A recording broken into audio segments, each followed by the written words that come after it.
Salut les gars, j'espère que vous avez la pêche. Aujourd'hui c'est une chouette journée parce que j'ai reçu mon kit conversion de changement de boîte, bien évidemment. Dans les vidéos précédentes, j'avais parlé d'une boîte 350Z que je voulais installer. Finalement, changement de plan parce que ces boîtes-là, ça commence à devenir un petit peu cher. Et moi, sur l'Erexut, en fait, j'ai l'avantage d'avoir un tunnel de boîte. Donc, je parle de la carrosserie, bien évidemment. Donc, un tunnel de boîte assez grand. Donc, je me suis dit, pourquoi ne pas partir sur une boîte moins chère et surtout qui encaisse tout autant. Et surtout, beaucoup plus abordable d'un point de vue disponibilité. Parce que bon, il y a plus de BM sur la route que de 350Z, bien évidemment. Alors, je suis parti sur une GS653DZ, donc c'est la fameuse boîte 6 qui se monte sur les BMW série 5 E60, série 3 aussi. En fait, tout ce qui est 3 litres diesel, je pense que ça peut être 2 litres 5 aussi. Bref, tout ce qui est boîte 6 en diesel chez BMW, boîte manuelle quoi. Donc voilà. Tout au moins, génération, je sais pas, 2000, ouais, entre 2003 et 2010. Après, au-delà, je sais pas. Tout ce qui est voiture plus récente, je sais pas si c'est la même boîte. On va passer tout de suite au sujet principal, la boîte. Bon ben voilà les gars, désolé, je vous ai pas attendu, hein, mais moi j'ai déjà dévoilé mon colis bien avant Noël. Alors, qu'est-ce que nous avons ici? Bon, tout d'abord, une secoupe volante, le volant moteur, le voici, tout est travaillé en CNC, donc ça c'est nickel. Voilà.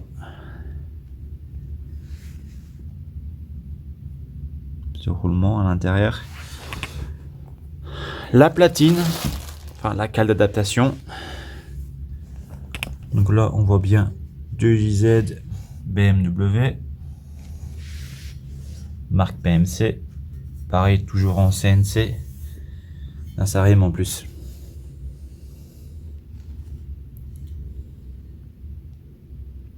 Ça va, c'est cool et c'est pas trop lourd, c'est relativement léger pour ce que c'est. Niveau épaisseur, ça va, je m'attendais à pire. Ensuite, chose que je ne savais pas, tout au moins j'étais pas sûr, toute la vis qui est fournie avec, que ça soit côté boîte ou bien côté pour fixer et le volant moteur et la platine. Alors, concernant le volant moteur, il y a deux types. Il y a certains volants moteurs qui ont les roues crantées. Celui-ci, celui que moi j'ai choisi, il n'y a pas les roues crantées. Pourquoi?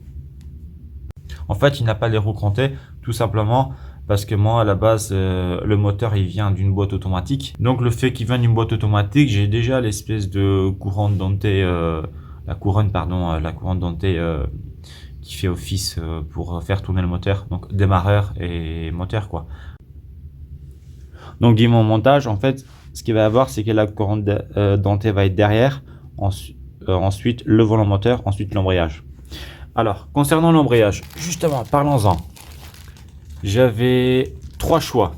J'avais plus exactement celui de base qui tient jusqu'à 700 Nm. Ensuite, qui coûtait dans les 350 €. J'avais un autre choix qui était à 750 €. Donc pour 100 Nm de plus, enfin voilà quoi. Voilà le prix, on n'est pas loin du double. Ensuite, j'avais Bidisc de la M5 E60. Là, pareil, on était à une histoire de 700 €. Et qui tenait toujours 700 Nm.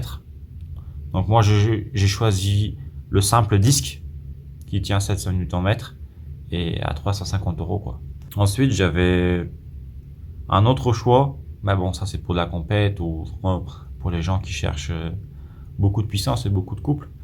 J'avais un bidisc en céramétallique et là on était rien que l'embrayage, on était à 1300 €. Donc c'est trop cher pour moi. Donc, bon, ok, d'accord, il tenait 1000 Nm. Mais c'est cher quand même. Donc, au final, non, je suis resté sous le simple disque. Je pense que ça me suffira amplement. Alors, dans le kit, nous avons la butée,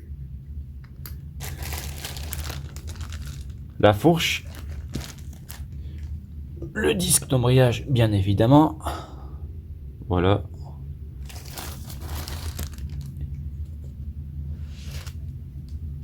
Et le diaphragme. Voilà, tout est là. Tout est bien là. Bon, maintenant que tout est là, qu'est-ce qu'on va faire? Bien évidemment, même si le temps est pourri, on passe au montage. C'est parti. Du coup les gars, voilà ma technique de travail. La voiture, elle est sur 4 pneus, une lampe et du coup accès au moteur. Bien évidemment, j'ai pas le choix, j'ai pas de pont. Donc voilà. Et en fait, j'ai jamais fixé. Pardon, je vais vous montrer comment ça se passe en dessous avec le moteur parce qu'il y en a quelques-uns qui m'ont posé la question. Donc voilà comment ça se présente. Au niveau du berceau et on est au niveau des supports. Il n'y a rien qui touche. Hein. Bon, allez, c'est parti. Donc voilà les gars, ici, première étape, on a mis cette bague. Vous voyez, d'origine, ça s'arrête là. Après avoir enlevé ce couvercle,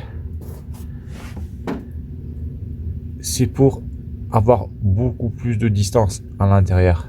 Donc forcément, ça c'est à cause de la cale. Parce qu'en fait, il y a toute une partie. C'est l'une des raisons pour laquelle, vous voyez, le volant moteur il est un peu concave. Parce qu'à cause de la cale, en fait, tout décale. Donc forcément, il faut rattraper l'espace quelque part. Voilà les gars, la cale de montée. Faites juste attention quand vous allez monter ici la partie du haut. Par rapport, je sais pas si on arrive à le voir, la durée de rigide de refroidissement qui passe juste derrière. Faites juste attention parce que ça passe tout juste. Au début, allez-y mollo, hein, parce que ça touche un peu, mais là, on dirait que c'est passé. J'espère qu'elle n'a pas percé, mais bon, voilà, c'est installé. Vous voyez les gars, malgré qu'il pleut dehors, elle le fait qu'en dessous d'une voiture. Bon, il pleut.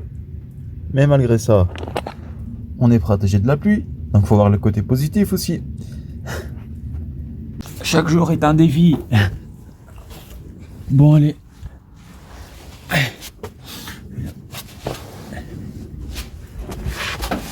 Je suis en train de ramper, on dirait les gars de l'armée.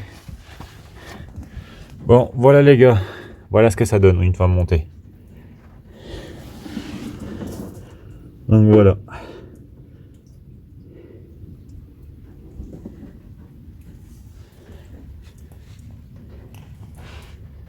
J'ai l'impression qu'au niveau du tunnel, à ce niveau-là, je ne suis pas vraiment sûr que ça passe. Je pense que je vais devoir taper. Ouais. Je pense qu'il y a des chances que je vais devoir taper. Oh, bah tant pis. La boîte, elle est là. Je l'ai sortie. Donc, référence de la boîte. Je dois y avoir, ouais. Voilà.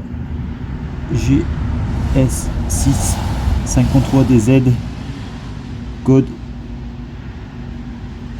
JGA. Voilà. Là, soi-disant, il faut jamais vidanger, blablabla. Bla bla. Bon, on connaît le baratin. Voilà comment ça va se passer ici. Là, je pense que ce sera un espèce de flecteur, si on peut appeler ça un flecteur, mais en acier qu'Alexandre va fabriquer. Voilà. J'ai hâte de savoir comment ça va se passer en dessous. Et là, j'ai mon ami le Cric qui va m'aider.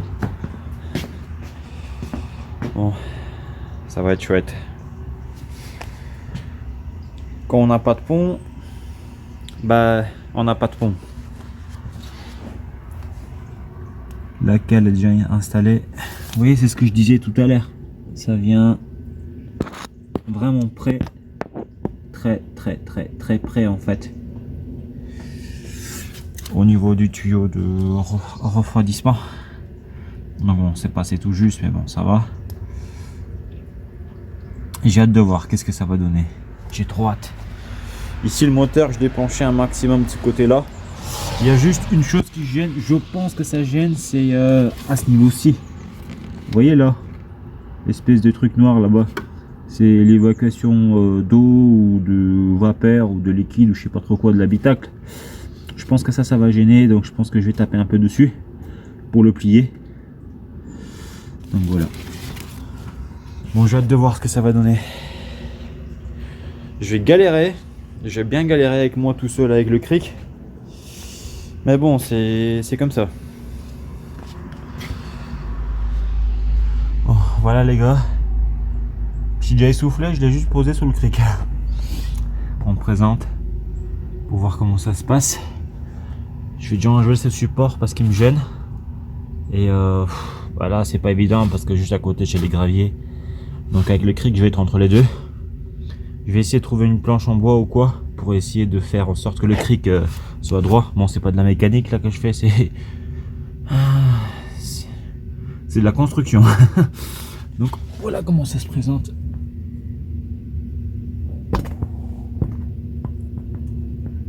Bon, faut que j'essaie de la placer un petit peu plus droit parce que je ne suis pas vraiment en face. Donc bon, allez, on garde espoir. Et vive les ponts de colonne et les chandelles hydrauliques. Bon, voilà les imprévus les gars. Alors là, j'ai réussi juste à attacher les vis du bas. J'arrive pas à choper les vis du haut. Pourquoi? Parce que ça touche les tunnels. De toute façon, ça je m'en doutais. Mais bon, là c'est montage à blanc pour voir un peu ce que ça donne. Donc, tous ceux qui veulent mettre ces boîtes là, les GS6 53 DZ du coup, ça ne passe pas dans le tunnel d'origine, donc il faut le modifier. Moi ce que je vais faire, c'est que je vais redémonter, le chauffer et taper dessus.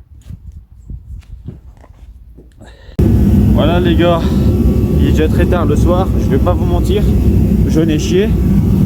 J'ai mon ami le canon de chaleur qui m'aide un petit peu. Grosse galère hein. Grosse galère. Alors voilà, ici on a mis le cric qui tient le cul de la boîte. Bon, c'est posé, mais ouais, grosse galère. Franchement, waouh. Si ce sera à refaire, je découpe la traverse avant. Alors, chose que j'aurais dû faire, mais bon, je ne le savais pas, maintenant je le sais. Déjà, enlever le pare-chaleur. Ensuite, là-bas au fond, il y a des espèces d'écrous avec une vis. C'est des trucs d'origine en fait. En fait, il faut tous les couper parce que ça gêne. Et bon, j'ai tapoté un petit peu, mais c'est difficile à plier le tunnel. J'ai pas été comme un barbare. Mais bon, là ça le fait.